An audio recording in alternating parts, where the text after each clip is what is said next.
वन्देऽहं श्रीगुरो श्रीयुतपदकमलं श्रीगुरून् वैष्णवांश्च च श्रीरूपं साग्रजातं सहगण रघुनाथान्वितं तं सजीवं साद्वैतं सावधूतं परिजनसहितं कृष्णचैतन्यदेवं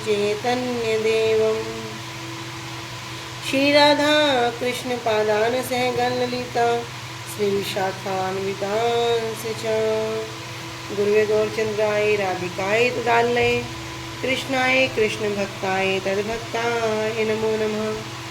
नमो विष्णुपादाय कृष्णप्रेष्ठाय भूतले श्रीमद्भक्तिवेदान्त श्री श्रीधर गोस्वामी नामिने। नमो ओं गुरुदेवाय धीमते सौम्यमूर्तये श्री श्रीमद्भक्तिसिद्ध सिद्धान्ति प्रभवे श्री महात्मने। वाञ्छाकल्पतरुभ्यश्च कृपा सिन्धुभ्येव च पतितानां पावनेभ्यो वैष्णवेभ्यो नमो नमः। पंचतत्त्वात्मकं कृष्णं भक्तरूपं स्वरूपकं भक्तावतारं भक्ताख्यं नमामि भक्तशक्तिकं। श्रीकृष्ण चैतन्य प्रभु नित्यानंद श्री अद्वैत गदाधर श्रीवासादि गौर भक्त वृंदा। हरे कृष्णा कृष्णा कृष्ण हरे हरे हरे राम राम राम हरे हरे। सर्वप्रथम मेरे परमानंद गुरुदेव श्री श्रीमद जय विष्णुपाद अष्टोत्तर शत श्री श्रीमद भक्ति वेदांत श्री श्रीधर गोस्वामी महाराज जी के श्री अभय चरण सरोज में एवं नितिला प्रविष्ट ओम विष्णुपाद अष्टोत्तर शत श्री श्रीमद भक्ति सिद्धू सिद्धांति गोस्वामी महाराज जी के श्री अभय चरण सरोज में एवं नित्यला प्रविष्ट ओम विष्णुपाद अष्टोत्तर शत श्री श्रीमद भक्ति वेदांत श्री नारायण गोस्वामी महाराज जी के श्री अभय चरण सरोज में श्रद्धा पुष्पांजलि अर्पण करते हुए उनसे हेतु कृपा की वांछा करती हूँ। ग्रंथकार श्री कृष्णदास कविराज गोस्वामी जी श्रीमद नित्यानंद प्रभु अखंड गुरु तक श्रीमद महाप्रभु एवं समस्त परिकरों के चरणों में दंडवत प्रणाम ज्ञापित करते हुए उनसे हेतु कृपा की वांछा करती हूँ। उपस्थित वैष्णव जन भक्तवृंद सभी को यथा योग्य दंडवत प्रणाम स्वीकारो। सभी को हरे कृष्णा दंडवत प्रणाम।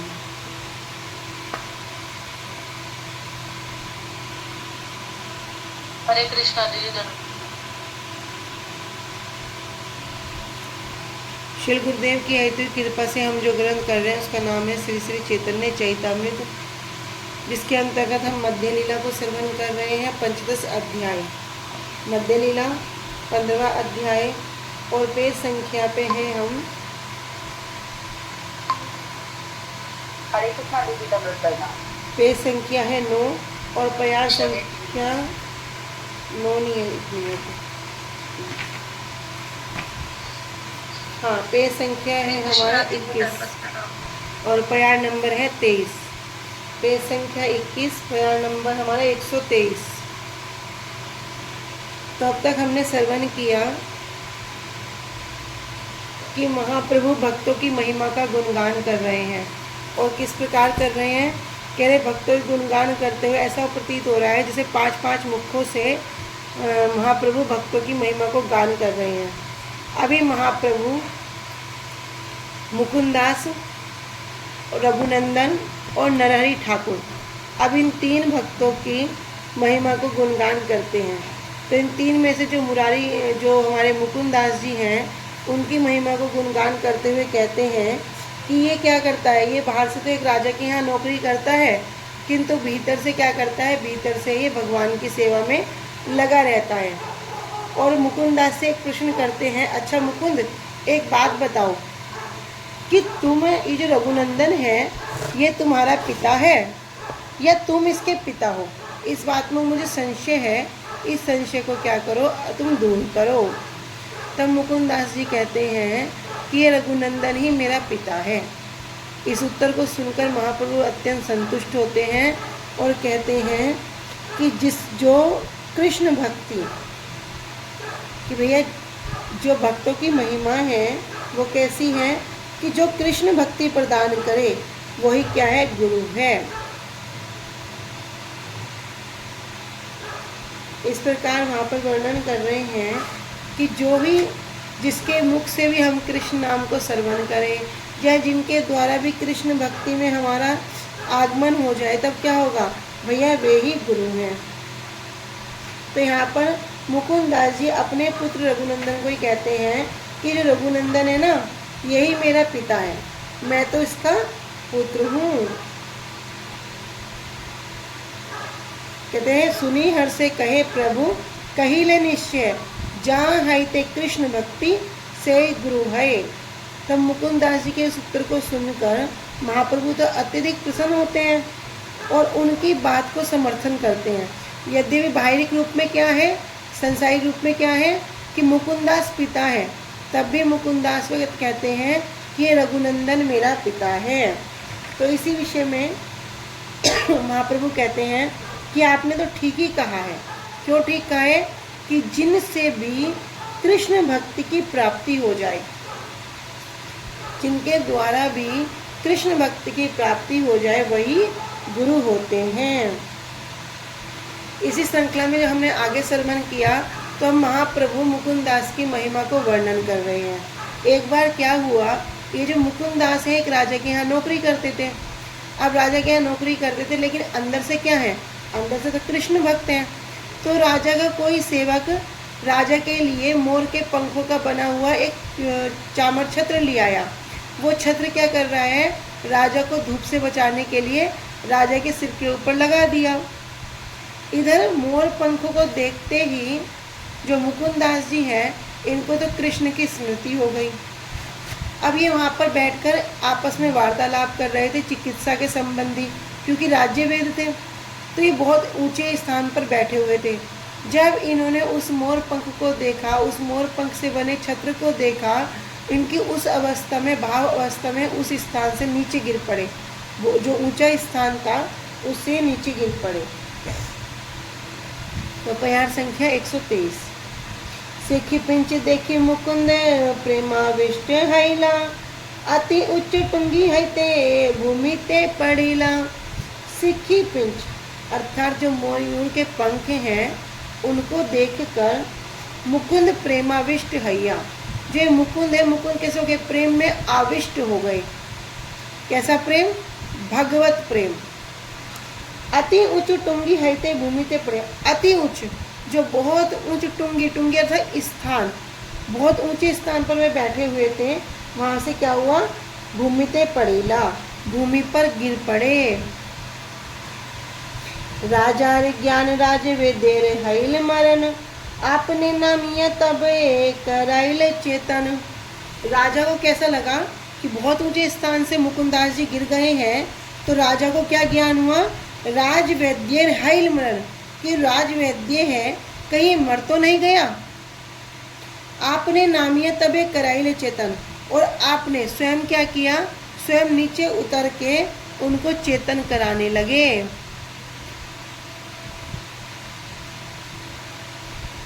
तो कहीं राजवैद्य की मृत्यु तो नहीं हो गई, इस डर से राजा ने स्वयं मंच से उतरकर मुकुंद को चेतन कराया। इस समय इनकी अवस्था इस प्रकार हो गई कि इनके शरीर में प्राण ही नहीं है, इस प्रकार इनकी अवस्था हो चुकी थी। राजा बोले व्यथा तुम्ही पाइले कौन ठाई, मुकुंद कहे अति बड़ व्यथा पाई नाई। तब राजा कहते हैं मुकुंद दास जी को कि कौन व्यथा, कि आपको ऐसी क्या व्यथा हुई कि आप इस प्रकार गिर गए हो, कि कहाँ दर्द है, कहाँ दर्द नहीं है। कह राजा कहे व्यथा तुम्हें पाइले कौन ठाई, मुकुंद कहे अति बड़ व्यथा नहीं पाई। तो राजा पूछ रहे हैं कि तुम्हें कहीं दर्द है, कहीं चोट लगी है। तो मुकुंद दास कहते हैं कि ज़्यादा कुछ भी मुझे व्यथा नहीं हो रही, कष्ट नहीं हो रहा, पीड़ा नहीं हो रही। तब राजा ने पूछा तुम्हें कहाँ पीड़ा हो रही है। तो मुकुंद कहते हैं मुझे कोई बहुत अधिक पीड़ा नहीं हुई है। राजा कहे मुकुंद तुम्हें पड़ीला की लागी, मुकुंद कहे राजा मोर व्याधि आछे मृगी। अब राजा पूछते हैं मुकुंद दास से, कहते हैं तुम्हें पड़ीला की लागी, अरे तुम किस कारण से नीचे गिर गए हो, क्या कारण हुआ। तब मुकुंद दत्त जी क्या करते हैं, अपने भगवत प्रेम को प्रकाशित नहीं करते, उसको छुपा देते हैं। और क्या कहते हैं, राजा मोर व्याधि आछे मृगी, राजा को वर्णन करते हैं, राजा मुझे तो मृगी का दौरे पड़ते हैं, मुझे तो मृगी का रोग है। तब राजा ने पूछा, मुकुंद तुम किस कारण गिर पड़े? तब मुकुंद ने कहा, हे राजन, मुझे मृगी का रोग है। लेकिन राजा भी कोई साधारण नहीं है, राजा भी जानते हैं। तो राजा कहते हैं, राजा कहे, महाविदग्ध राजा से ही सब जाने, मुकुंदेर हैल तार महासिद्ध ज्ञाने। कह रहे महाविदग्ध, महाविदग्ध मतलब बुद्धिमान, और महाविदग्ध अर्थात अत्यंत बुद्धिमान, सुबुद्धिमान। तो कह रहे महाविदग्ध अर्थात जो अत्यंत बुद्धिमान राजा है, से ही सब जाने, वो तो सब कुछ जानता है। मुकुंदेर हैल तार महासिद्ध ज्ञाने, और जो मुकुंद दास जी हैं उनको पता है कि ये कोई साधारण मनुष्य नहीं है, ये कोई सिद्ध व्यक्ति है, ये कोई महान व्यक्ति है, ये कोई बदजीव नहीं है, ये मुक्त पुरुष है। इस प्रकार वे समझ गए। तो राजा बहुत बुद्धिमान था, सब कुछ जान गए थे, इसलिए उन्होंने मुकुंद को महासिद्ध पुरुष के रूप में पहचान लिया। अनुभाष्य भक्ति सिद्धांत श्री ठाकुर प्रभात जी कह रहे हैं कि महाविदग्ध जो विशेष हैं, जो नीति चतुर हैं, महासिद्ध, जो महासिद्ध अर्थात जिन्होंने सिद्धि प्राप्त कर ली, जो अलौकिक मुक्त पुरुष हैं।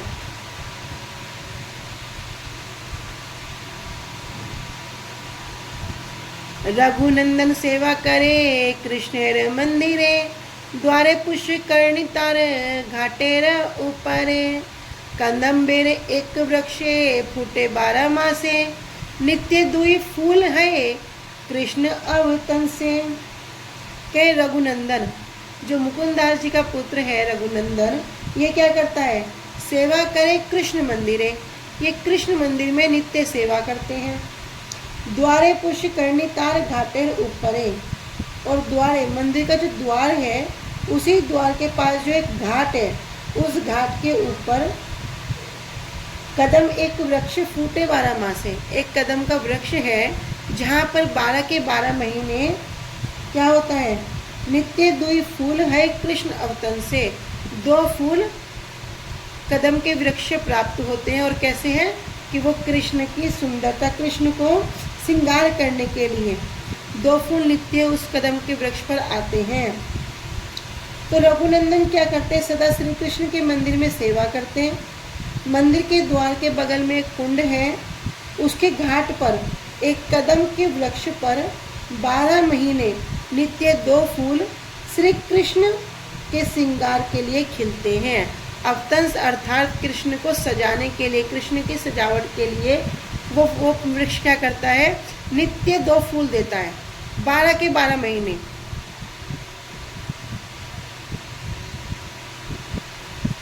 अनुभाष्य, अनुभाष्य में कह रहे हैं अवतंशे अर्थात भूषण या कर्णभूषण या शिरोभूषण उनके लिए, अर्थात कुल मिला के कृष्ण को श्रृंगार करने के लिए। मुकुंद कहे पुण्य मधुर वचन, तोमार कार्य धर्म धन उपार्जन। आई महाप्रभु मुकुंद को फिर से कह रहे हैं कि मुकुंद आपका क्या कार्य है, आप एक कार्य करो। क्या? मुकुंद कहे प्रभु पुण्य मधुर वचन। तो पुण्य महाप्रभु मुकुंद से मधुर वचन कह रहे हैं कि तोमार कार्य धर्म धन उपार्जन, कि आपका कार्य क्या है, धर्म के द्वारा धन को उपार्जित करना, अर्जित करना ही आपका कार्य है। रघुनंदन कार्य कृष्णेर सेवन, कृष्ण सेवा बिना इहार अन्य न ही मन। और जो रघुनंदन है, कौन है रघुनंदन? बोलो। हाँ, मुकुंद के पुत्र, मुकुंदास जी के पुत्र हैं और आध्यात्मिक दृष्टि से उनके पिता हैं। क्या कह रहे हैं आगे?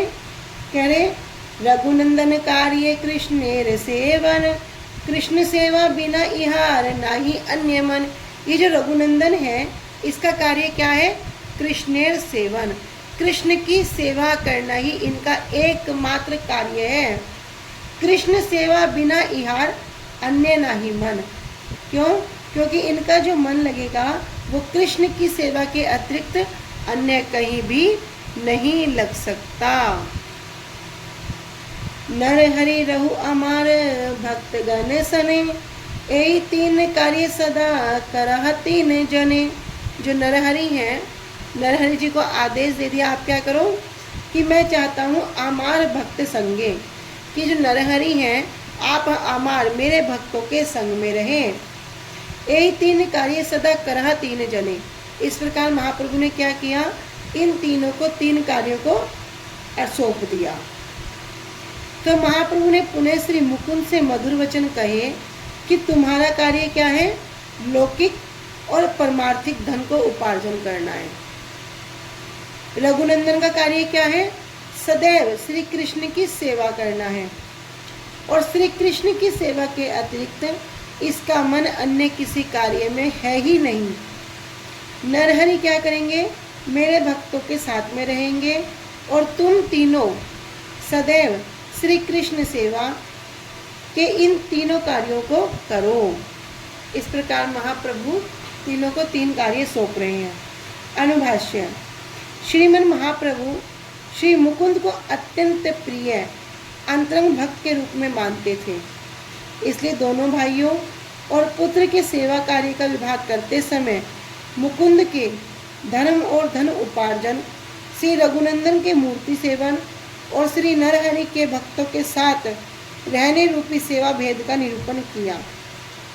अब यहाँ पर देखने को क्या दिख रहा है कि महाप्रभु ने तीन व्यक्ति को अलग अलग सेवाएं दे दी, किंतु क्या वास्तव में अलग सेवा है?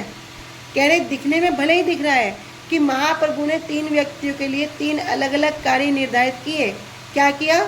मुकुंद को कह दिया कि तुम धन अर्जित करो और धर्म का पालन करो। नरहरि को कह दिया कि आप क्या करो, भक्तों की सेवा में लगे रहो। और रघुनंदन को क्या कह दिया कि आप मंदिर में भगवान की सेवा का कार्य है। तीनों को सुपुर्द कर दिया, तीनों कार्य है।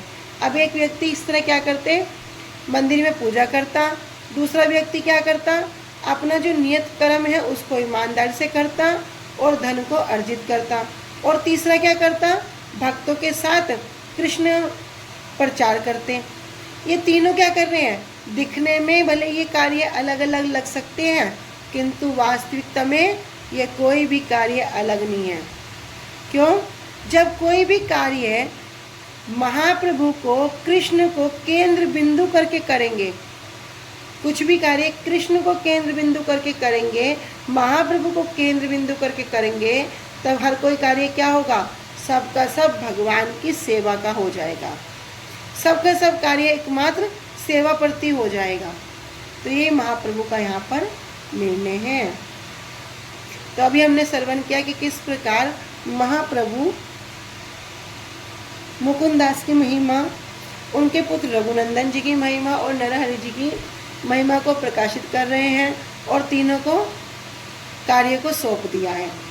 आगे कह रहे हैं, सार्वभौम विद्या वाचस्पति दुई भाई, दुई जने कृपा करी कहे न गोसाई। सार्वभौम अर्थात सार्वभौम भट्टाचार्य जी और उनके जो भाई हैं विद्या वाचस्पति, ये दो भाई, दुई जने कृपा करी, इन दोनों पर कृपा करके कहे न गोसाई, महाप्रभु कहने लगे। क्या कह रहे हैं, दारू जन रूपे कृष्ण प्रकट संप्रति, दर्शन स्नान करे जीवेर मुक्ति।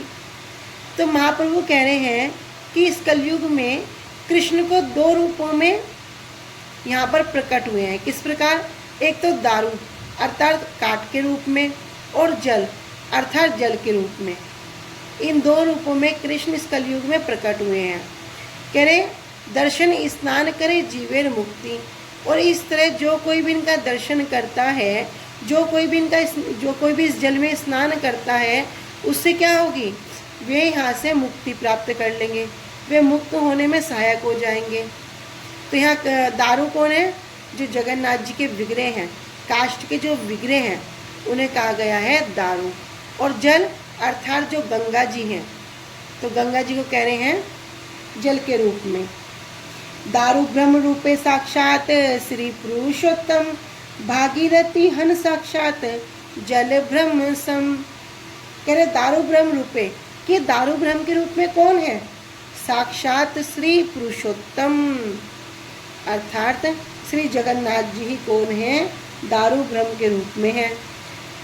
भागीरथी हन साक्षात जल ब्रह्मसम, और ये जो भागीरथी है, ये जो गंगा है, ये कैसी है? साक्षात जल ब्रह्म के समान है।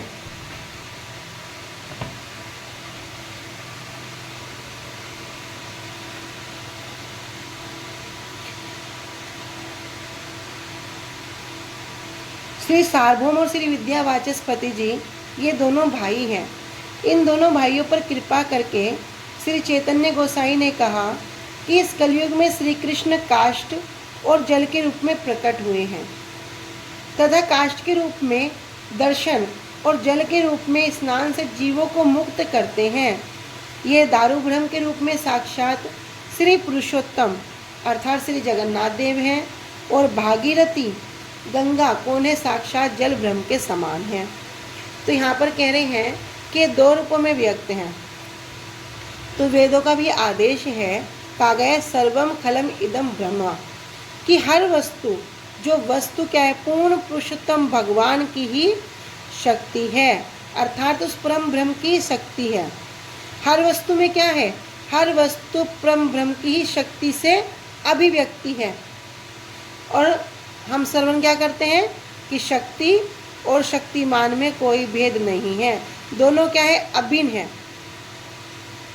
भगवान कृष्ण स्वयं गीता में भी कहते हैं कि माया तत्मम इदम सर्वम जगत व्यक्त मूर्तिना मतत स्थानि सर्वभूतानि न चाम तेवस्ते स्थितः। भगवान कहते हैं कि मेरे जो अव्यक्त रूप है, इससे क्या है? सारा का सारा ब्रह्मांड व्याप्त है, सारे जीव मुझ में ही स्थित हैं, और किंतु मैं उनमें हुई नहीं, इस प्रकार वर्णन कर रहे हैं। तो कृष्ण क्या करते हैं? यहाँ पर महाप्रभु क्या कर रहे हैं कि जगन्नाथ जी के रूप में काठ के माध्यम से और गंगा नदी के रूप में जल के माध्यम से प्रकट हुए हैं। इसलिए ही महाप्रभु श्री सार्वभौम भट्टाचार्य जी और उनके जो भाई हैं विद्यावाचस्पति जी को, सार्वभौम भट्टाचार्य जी को क्या कहते हैं? जगन्नाथ जी की सेवा में नियुक्त करते हैं, और विद्यावाचस्पति जी को गंगा जी की पूजा करने की सेवा में नियुक्त करते हैं। आगे श्रवण करेंगे। कह रहे सार्वभौम कर दारु ब्रह्म आराधन, वाचस्पति कर जल ब्रह्मेर सेवन। कि सार्वभौम भट्टाचार्य जी क्या कह रहे? कि सार्वभौम कर दारु ब्रह्म आराधन, कि आप क्या करो? जो दारु ब्रह्म है अर्थात जो श्री जगन्नाथ देव हैं, आप उनकी आराधना करो। वाचस्पति कर जल ब्रह्मेर सेवन, और विद्यावाचस्पति जी से कहते हैं कि आप क्या करो? जो जल ब्रह्म है अर्थात जो भागीरथी गंगा जी हैं, आप उनकी सेवा करो।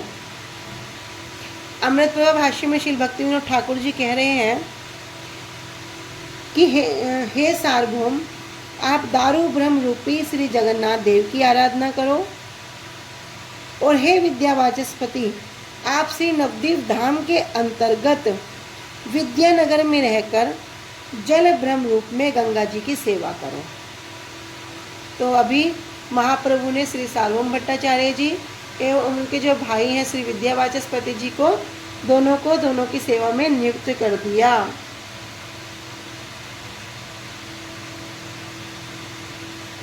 सार्वभौम भट्टाचार्य जी कौन है?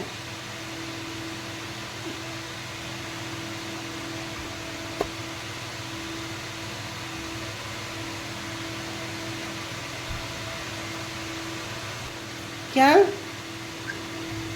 बृहस्पति जी का अवतार। हाँ, स्वयं बृहस्पति जी सार्वभौम भट्टाचार्य जी, ठीक है।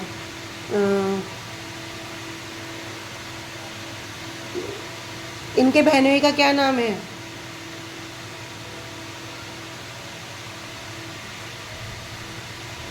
सार्वभौम, हाँ, श्री गोपीनाथ आचार्य। इनके पिता का क्या नाम है?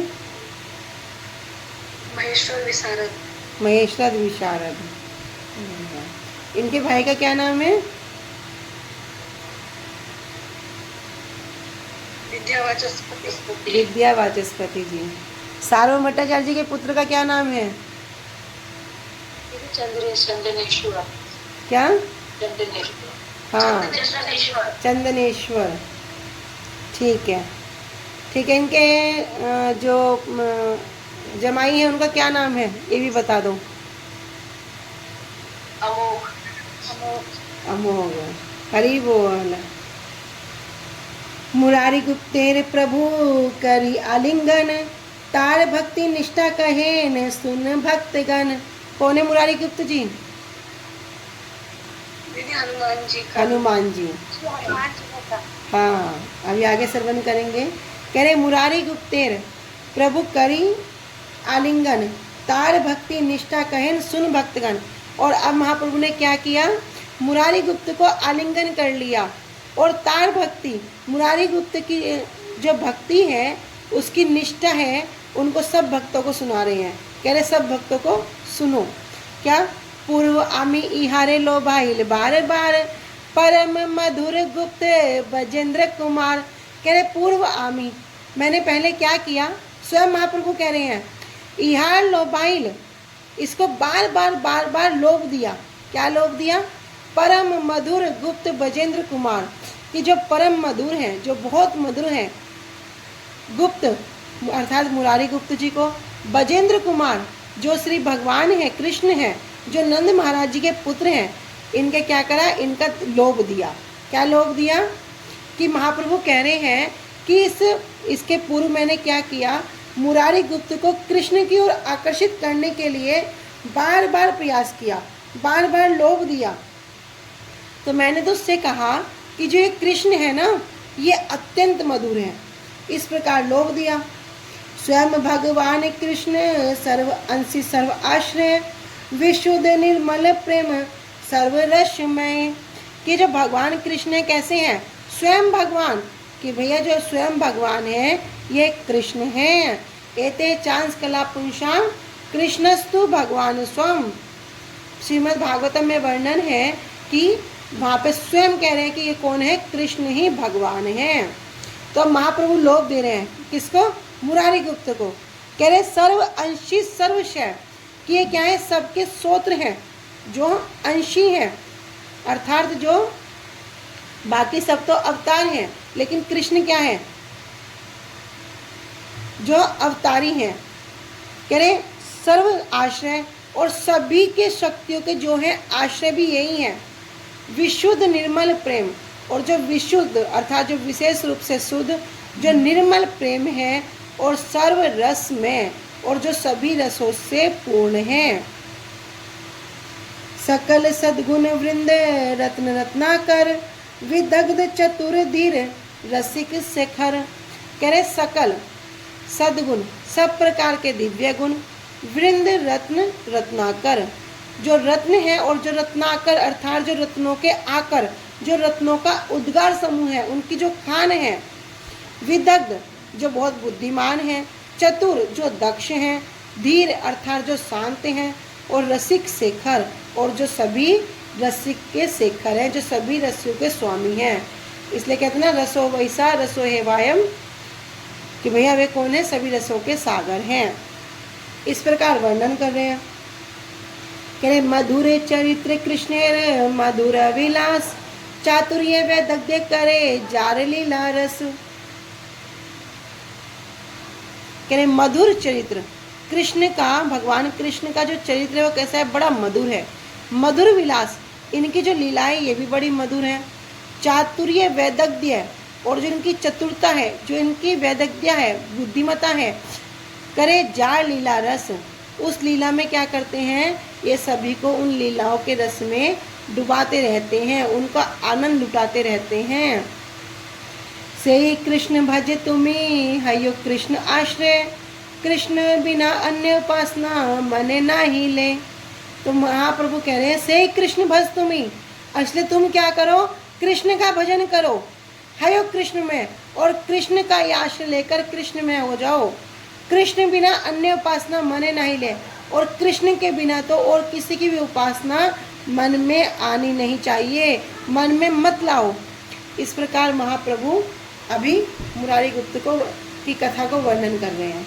क्या कह रहे हैं कि जो मुरारी गुप्त हैं, इनको महाप्रभु ने आलिंगन किया और उनकी भक्ति की निष्ठा का वर्णन करते हुए कहने लगे, हे भक्तों सुनो, मैंने पहले इनको बार बार श्री कृष्ण का लोभ दिखलाया। मैंने कहा, हे मुरारी गुप्त, बजेंद्र कुमार श्री कृष्ण तो परम मधुर है। अरे श्री कृष्ण तो स्वयं भगवान हैं, सबके अंशी हैं, सभी के आश्रय हैं, विशुद्ध है, निर्मल, प्रेम रूप और समस्त रसों के भंडार हैं। वे समस्त प्रकार के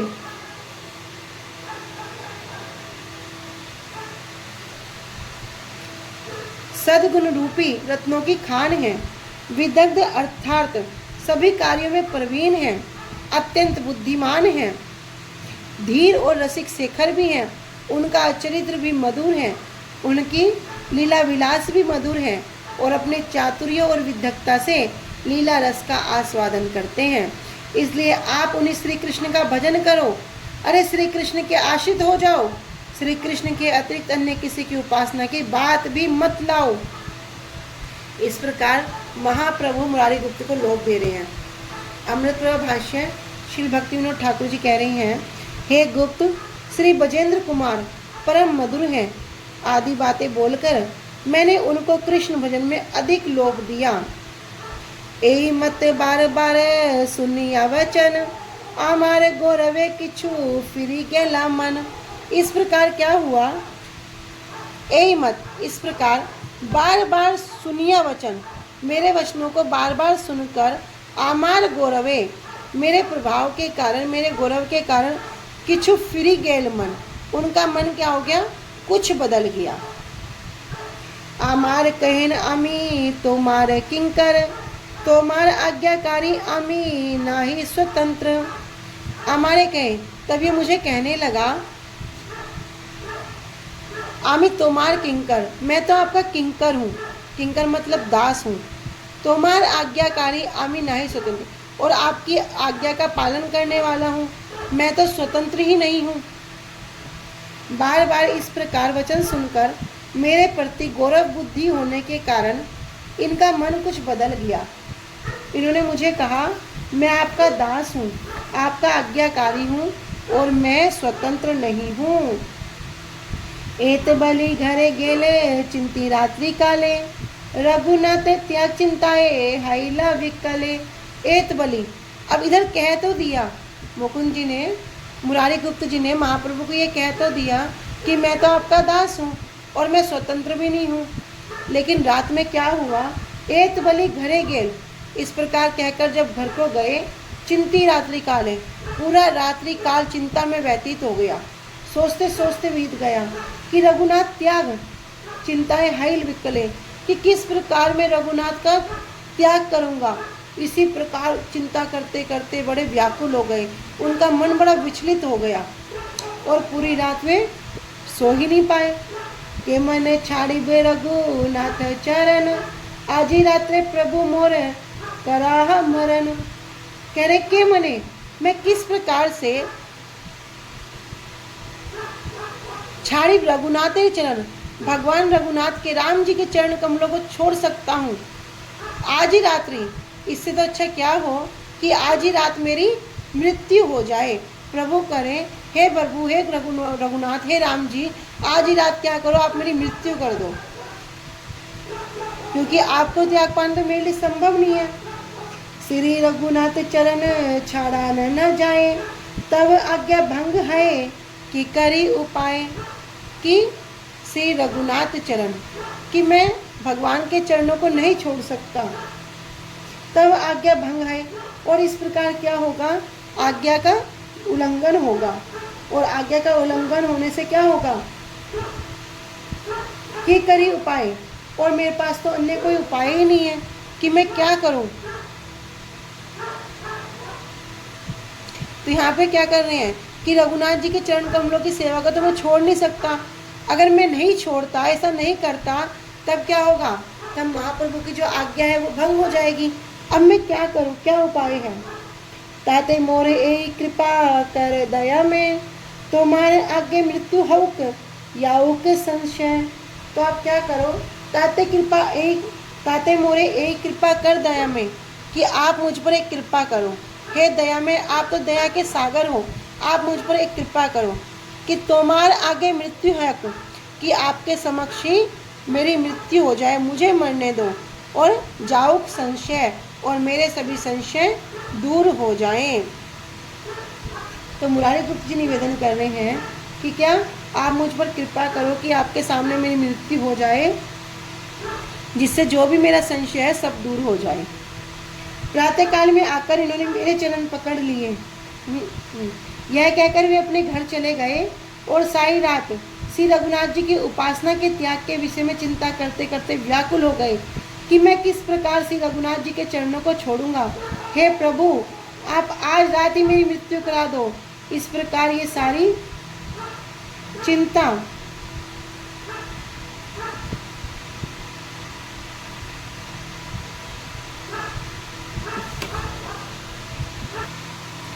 यह कहकर वे अपने घर चले गए और सारी रात श्री रघुनाथ जी की उपासना के त्याग के विषय में चिंता करते करते व्याकुल हो गए कि मैं किस प्रकार श्री रघुनाथ जी के चरणों को छोड़ूंगा। हे प्रभु, आप आज रात ही मेरी मृत्यु करा दो। इस प्रकार ये सारी रात रोते रहे। इनका मन अशांत था, इसलिए सारी रात सोए ही नहीं। प्रातःकाल आसी मोरे धरिल चरण, कांदिते कांदिते किछु करे निवेदन। और इन्होंने क्या किया, प्रातःकाल ही आसी मोर धरिल चरण, मेरे चरणों को पकड़कर मेरे चरणों में निवेदन कर रहे हैं। क्या कांदिते कांदिते किछु करे निवेदन, और रोते रोते कुछ निवेदन करने लगे। रघुनाथ पाए मुई बेचिया छो माथा, काढ़िते ना पारी माथा मने पाई व्यथा। कह रघुनाथ पाई मुई बेचिया छो माथा, कि मैंने क्या किया, मैंने तो रघुनाथ जी के समक्ष अपना माथा, अपने सिर को बेच दिया है। उनके चरणों में मैंने अपने आप को बेच दिया है। काढ़िते ना पारी माथा, अब मैं वहाँ से किस प्रकार वापस आ सकता हूँ, किसी भी प्रकार मैं सक्षम नहीं हूँ। और मने पाई व्यथा, और मेरे मन में इसी बात को सोचकर अत्यधिक पीड़ा हो रही है। श्री रघुनाथ चरण छाड़ान न जाए, तब आज्ञा भंग करे है कि करी उपाय। रघुनाथ जी के जो चरण कमल है, मैं उनको छोड़ नहीं सकता, और इस प्रकार क्या होगा, जो आपकी आज्ञा है वो भंग होगी। इसका क्या उपाय करूं। ताते मोरे एक कृपा कर दया में, तुम्हारे आगे मृत्यु हक जाऊक संशय।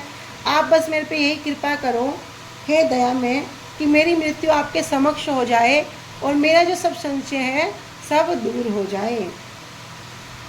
प्रातःकाल में आकर इन्होंने मेरे चरण पकड़ लिए। ये रोते रोते कुछ निवेदन करने लगे।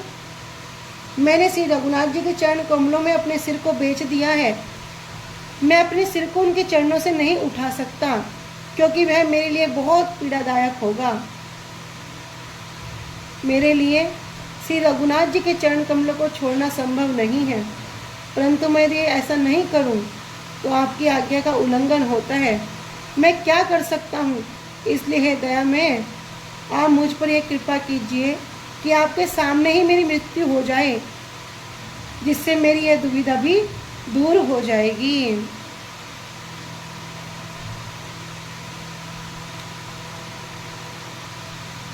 वास्तविकता यही है कि जिसका मन, जिसका चित्त जिस तरफ आकर्षित हो गया, उसका चित्त वहाँ से नहीं हट सकता। वो क्या हो गया, उसके बिना तो ऐसा लगेगा जैसे शरीर में प्राण ही ना हो। वो निष्प्राण अपने आप को महसूस करेगा, लेकिन उसी स्थान पर, उसी व्यक्ति, उसी के पास जाकर उसको क्या आनंद की प्राप्ति होगी, ये अनिवर्चनीय विषय हो जाता है। इस प्रकार किसी को संसार में कोई किसी के पास जाए, वहाँ बड़ा आनंद होता है। हम जैसे मठ मंदिर में जाए, हमें बड़ा आनंद होता है। बस अपने चित्त को वहाँ दे दो, अपने मन को वहाँ दे दो। भगवान कहते हैं ना, मन मना भव। भैया अपने मन को मुझे दे दो। पर हम कलयुग के जीव हैं, बोले भैया मन नहीं दे सकते। कैसे दे देंगे मन? नहीं प्रभु, मैं तो मन दे ही नहीं सकता। कहते हैं मत भक्ता, मेरे भक्त बन जाओ। कह रहे प्रभु कैसे आपके भक्त बन जाएं? आपके भक्त बनेंगे तो ये करना पड़ेगा, वो करना पड़ेगा। इतना भी नहीं होगा। मध्या जी कहते भैया मेरा अर्चन पूजन कर लो। कह रहे प्रभु कहाँ कर सकेंगे, ये भी संभव नहीं है। कह रहे माम नमस्कार, मुझे नमस्कार ही कर लो। कह रहे प्रभु कैसे नमस्कार करें, आप तो अत्र तत्र सर्वतः व्याप्त हो, कहाँ कहाँ नमस्कार करेंगे। बड़ी सुंदर सुंदर हमारे गुरु महाराज जी, मतलब वैष्णव जन सब इन्हें बड़े सुंदर सुंदर वर्णन करते हैं। जब इन्हें श्रवण करते हैं बड़ा आनंद मिलता है। वो आनंद प्राप्त होता है जब इन कथाओं को श्रवण करते हैं कि फिर संसार में सोचते ना मूवी जाएंगे तो आनंद मिलेगा, और मार्केट में शॉपिंग करने जाएंगे तो आनंद मिलेगा, अरे दूर दूर घूम के आएंगे, पिकनिक मना के आएंगे तो आनंद मिलेगा। कह रहे सब आनंद इस कथा के आनंद के सामने फेल लगते हैं, फीके लगते हैं। तो भैया जिसका चित्त जिस ओर आकर्षित हो जाए बस उसको तो वही आनंद है, वही उसके प्राण स्वरूप है। श्रीनाथे जानकीनाथे अभेद परमात्मनि तथापि मम सर्वस्य राम कमल लोचना। कह रहे श्रीनाथे अर्थात भगवान श्रीनाथ जी, जानकीनाथ अर्थात जानकीनाथ जी, अभेद परमात्मनि अभेद हैं, अभिन्न हैं, तथापि मम सर्वस्य राम कमल लोचना, तब भी कमल नयन श्री राम ही मेरे सर्वस्व हैं, सब कुछ हैं। एत सुनी आमी बड़े मन सुख पाइलू, इहार उठाया तबे आलिंगन कैलू।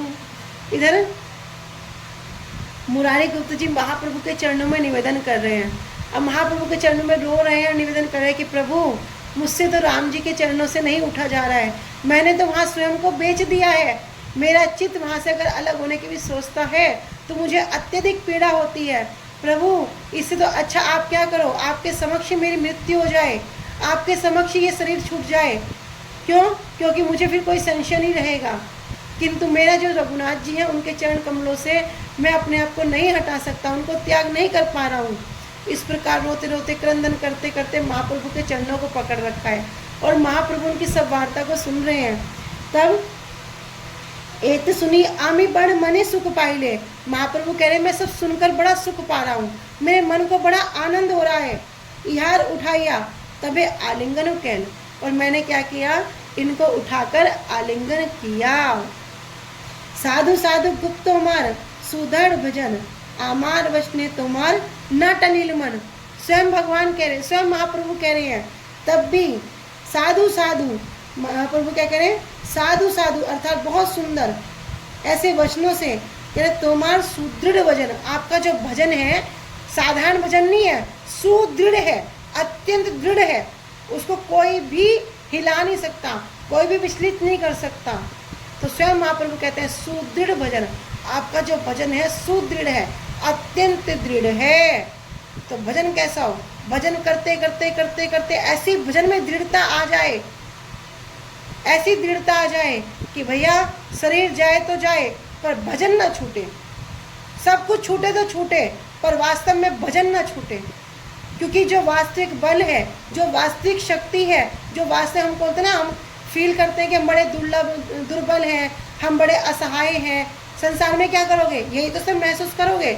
लेकिन जो भजन का बल कर लेगा तो संसार में कितनी विपत्तियां आए, कितने कष्ट आए, कुछ भी क्यों ना हो जाए, भैया विचलित नहीं हो पाओगे, विचलित नहीं हो पाओगे। बड़ी से बड़ी विपदा भी आएगी ना तो क्या लगेगा, अरे हो जाएगा, सब कुछ हो जाएगा, चिंता की बात नहीं है, ठाकुर है ना, जैसे रखेंगे वैसे रहेंगे, मारी वो राखी में जो इच्छा तुम्हार, किसी भी तरह रखेंगे। क्योंकि भैया वो इतनी साधारण वस्तु नहीं है कि हमने जाए, हमने झोली फैला दी और हमारी झोली में डाल दिया। संसार की वस्तु डाल देंगे, संसार की वस्तु दे देंगे, पर जो दुर्लभ कृष्ण प्रेम है, जो दुर्लभ प्रेम है, उसको कैसे प्राप्त करेंगे। उसको प्राप्त करने के लिए ऐसी दृढ़ता भजन में आनी चाहिए। और जब जिसके हृदय में ऐसी दृढ़ता आ जाएगी, संसार की कोई भी कष्ट, संसार का कोई विपत्ति, उससे क्या होगा, वो निकल जाएगा। देखने में लगेगा कि भैया बड़े भयानक समुद्र में गिर गए हैं, बड़े भयानक समुद्र में हम उल्लोत-पोत हो रहे हैं, लेकिन उस समुद्र में भी कोई थामने वाला होगा, उस समुद्र के अंदर भी कोई हाथ पकड़ के चलाने वाला होगा, जिसमें कोई बच नहीं सकता, डूब जाएगा, लेकिन उस अवस्था में भी कोई हाथ पकड़ के हमें चलाने वाला होगा, कोई गोदी में लेके चलने वाला होगा। दिखने में क्या लगेगा, अरे कितना कष्ट आया, कितने स्ट्रगल कर रहा है, ऐसा थोड़े ना होता है। लेकिन जब वो भजन का बल, जब वो भजन साथ में हो, तो बड़ी से बड़ी विपत्ति भी वो पार कर जाएगा, वो पार कर जाएगा। तो ऐसा ही है सुदृढ़ भजन, ये जो एक शब्द है ना सुदृढ़, ये बड़ा इंपॉर्टेंट है। तो भजन करते करते करते करते इस अवस्था पे आ जाओ, इस दृढ़ता पे आ जाओ कि यहाँ साक्षात महाप्रभु मुरारी गुप्त से कह रहे हैं कि क्या कर रहे हो, अरे कृष्ण का भजन करो, कृष्ण सर्वस्व है, कृष्ण ये है, कृष्ण की लीलाएं ऐसी मधुर है, कृष्ण की विलास ऐसा मधुर है। लेकिन मुरारी गुप्त जी का भजन कैसा है, कह रहे मैं नहीं छोड़ सकता, आप मेरे प्राण ले लो, आपके समक्ष मेरी मृत्यु हो जाए तो मुझे हर्ष है, मुझे स्वीकार है, और मेरे जितने भी सब संशय है कि मैं क्या करूं सब दूर हो जाएंगे। इस प्रकार महाप्रभु के सामने क्या करते हैं, वर्णन हो रहा है। लेकिन महाप्रभु अभी रुष्ट नहीं हुए, क्रोधित नहीं हुए, उल्टा क्या हो रहा है, बड़े आनंदित हो रहे हैं, प्रसन्न हो रहे हैं। क्यों, कैसा भजन है। हम भजन को क्या करते हैं, भक्ति के सोपान हम सुनते हैं, श्रद्धा, साधु संग, भजन क्रिया, अनतिवर्ती, निष्ठा, रुचि, आसक्ति, भाव, प्रेम, ये भक्ति के जो सोपान है, भक्ति की जो सीढ़ियाँ है। सबसे पहला सोपान है श्रद्धा, सबसे पहला सोपान ही श्रद्धा है। यदि अभी हमारी श्रद्धा ही कोमल है, यदि हमारी श्रद्धा ही दृढ़ नहीं हुई, तो हम आगे दूसरे सोपान पे कैसे बढ़ेंगे। जब तक श्रद्धा दृढ़ नहीं होगी तो साधु संग कैसे होगा, जब तक साधु संग अच्छे से नहीं होगा तो भजन क्रिया कैसे होगी, अरे भजन नहीं होगा तो अनर्थ कैसे दूर होंगे। तो ये हमारा जो भजन की सबसे पहली सीढ़ी है श्रद्धा। इस श्रद्धा को हमें पूरा दृढ़ करना पड़ेगा। कोई कुछ भी बोले, अरे क्या कृष्ण का भजन करते हो, जब से तुमने ये माला पकड़ना शुरू किया तब से तुम्हारे जीवन में कष्ट ही कष्ट आ रहे हैं। अरे तू तो बड़ी माला जाप करता है, कभी तेरे हाथ में चोट लग गई, कभी तेरा पैर टूट गया, तेरे जीवन में तो कष्ट ही खत्म नहीं हो रहे। तेरे घर में पहले अच्छा खासा बहुत कुछ था, आज देखता हूँ तेरे घर में रोटी भी नहीं बन रही, तेरे घर में तो बड़ा कलेश चल रहा है। क्या तूने कृष्ण नाम का जप करना शुरू कर दिया। बहुत लोग आएंगे, बहुत कुछ बोलेंगे, लेकिन क्या वो भगवत वस्तु, क्या वो भगवत प्रेम ऐसे ही प्राप्त हो जाएगा, क्या वो कृष्ण उस चीज के लिए परीक्षा नहीं लेंगे। तो भैया ये बहुत दुर्लभ बात है, बहुत दुर्लभ। तो क्या करना पड़ेगा, जो श्रद्धा है पहले उस श्रद्धा को दृढ़ कर लो कि सामने कोई भी आके बोले, अरे भैया भजन छोड़ो, क्या भजन में लग गए, क्या कर रहे हो, संसार बेकार हो रहा है, संसार को देखो ना, ऐसे करो ना। भजन तो मन की चीज़ है, भजन मन में रखो, थोड़ा बहुत कर लिया, अरे ठीक है कभी कभी मंदिर चले गए, ऐसा कर लिया, बहुत बोलेंगे, बहुत बहुत पीछे खींचेंगे, लेकिन क्या करोगे, अपने मन को पूरा दृढ़ करना पड़ेगा। पूरा दृढ़ करके भैया जो वास्तव वस्तु है उसको ग्रहण करना होगा। तो अपनी कोमल श्रद्धा को दृढ़ श्रद्धा में परिवर्तित करना होगा। फिर जब वो दृढ़ हो जाएगी तब जो हमारे भक्ति के सोपान है, साधु संग, भजन क्रिया, अनर्थ निवृत्ति, कहते ना जो प्रेम है, उस अवस्था तक पाना भी हमारे लिए उसका मार्ग प्रशस्त हो जाएगा, वो मार्ग खुल जाएगा। लेकिन अभी तो हम देखते ना, थोड़ा सा कुछ हुआ जीवन में, थोड़ा सा कुछ हुआ, सबसे पहले माला छोड़ दिया, सबसे पहले माला टांग दिया। भैया जिस दिन से माला पकड़ा है ना, उस दिन से क्या हो रहा है, उस दिन से तो बड़े कष्ट आ रहे हैं। ये माला ही सबसे पहले टांग दिया, ये नहीं सोचा कि जिस दिन से माला पकड़ा है उस दिन से मेरे अनर्थ दूर हुए हैं, जिस दिन से गुरु महाराज जी ने मेरे पे कृपा करी है, मेरे करोड़ों करोड़ों जन्मों के जो पाप हैं, करोड़ों करोड़ों जन्मों के जो प्रारब्ध हैं, जो अप्रारब्ध हैं, सब मेरे कट रहे हैं, ये विचार नहीं किया।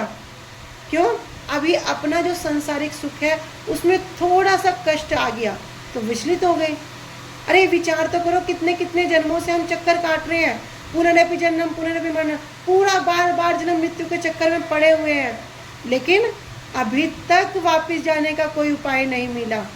लेकिन अब उपाय मिल रहा है, भगवान की कृपा से ऐसे सदगुरु प्राप्त हो गए, सदगुरु की कृपा से इतना सुंदर वैष्णव संघ प्राप्त हो गया, इतनी सुंदर सेवा प्राप्त हो गई, गुरु जी ने माला दे दिया कि क्या करो, बस कुछ नहीं करना, सोते उठते चलते फिरते बस ये कृष्ण नाम का जाप करो, हरे कृष्ण कृष्ण कृष्ण हरे हरे, हरे राम राम राम हरे हरे। इस नाम में पूरा पूरा समय दो।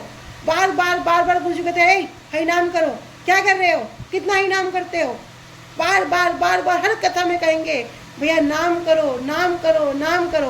क्यों कह रहे हैं, क्या कह रहे हैं, नौकरी करो, क्या कह रहे हैं, घर संभालो, क्या कह रहे हैं, बच्चे पैदा करो, क्या ऐसा कह रहे हैं, नहीं, बार बार एक ही बात को कहते हैं, भैया नाम करो, क्योंकि ये नाम ही तुम्हें इस भव सागर से पार ले जाएगा।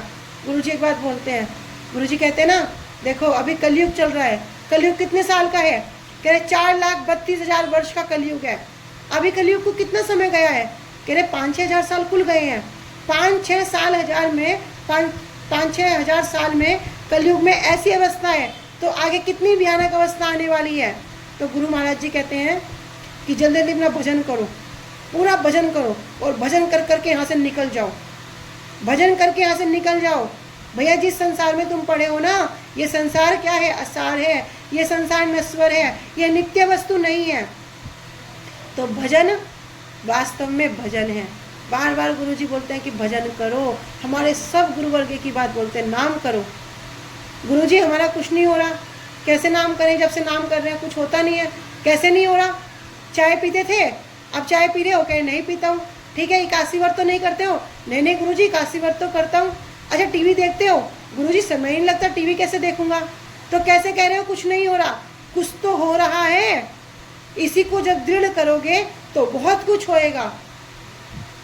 फिर वे गुरुदेव क्या करेंगे? कह रहे जो दुर्लभ, जो मनुष्य जन्म हमें प्राप्त हो गया है, निर्दय माधम सुलभम सुदुर्लभम पलवम सुकल्पम गुरु करंदारम, हमें सब कुछ प्राप्त हो गया। कह रहे जो मनुष्य शरीर मिलना अत्यंत दुर्लभ था, ये सुलभम, ये प्राप्त हो गया है। दुर्लभ क्यों था? क्योंकि 84 लाख योनियों में जीव भ्रमण करता करता करता करता कहीं जाकर उसको मनुष्य शरीर का चोला मिलता है, ये मनुष्य रूपी कपड़ा मिलता है, क्योंकि इस मनुष्य रूपी कपड़े में वो भजन कर सकता है। अन्यथा कुत्ते के, बिल्ली के 84 लाख जो योनियां हैं, उसमें से एक मनुष्य कपड़े के अलावा और किसी कपड़े में भजन नहीं कर सकता। कह रहे ये मिल गया। फिर क्या मिल गया? कह रहे निर्दय माधम सुलभम सुदुर्लभ पलवम सुकल्पम गुरु करंदारम, और इस शरीर को बताया गया नाव, ये शरीर है नाव, और इस भव सागर में हम फंसे हुए हैं। कह रहे इस नाव रूपी नौका को चलाने के लिए गुरु करंदारम, साक्षात गुरुदेव हमें प्राप्त हो गए, साथ साथ हमें सदगुरु प्राप्त हो गए। और मायानुकूलेन भवस्व तिरितम, और भगवान ने भी क्या किया? भगवान ने भी इस शरीर रूपी नाव को चलाने के लिए अनुकूल वायु प्रदान कर दी। अभी गुरुजी एक कथा बता रहे थे ना कि भगवान कैसे अनुकूल वायु प्रदान करते हैं। कह रहे भैया तुम लोगों ने तो देखा नहीं है, तुम तो यहाँ शहरों में रहते हो। जब कभी देखोगे ना समुद्र में जहाँ पे, तो एक उसमें नाव में बड़ी तिरपाल लगा देते हैं कि जिस तरफ हवा होती है उस तरफ वो पता लग जाता है, और नाव का रुख उस तरफ ही अपने आप चलती रहती है, उसे कोई चलाता नहीं है। कह रहे भगवान भी क्या करते हैं? इस शरीर रूपी नाव को चलाने के लिए उसी के अनुकूल वायु प्रदान कर देते हैं। कह रहे पुमान भवाब्दी न तरह से आत्मा, फिर भी जो जीव, जो व्यक्ति इस समुद्र से पार उतरने का प्रयास ना करे, उसे कह रहे आत्मा, भैया वो आत्मघाती है, वो अपनी आत्मा का हत्यारा है। जैसे कोई बोलता है ना सुसाइड कर लेता है, अपने आप को खत्म कर लेता है, तो भले ही वो जिंदा है, लेकिन वास्तव में वो क्या है? उसने अपना सुसाइड कर लिया।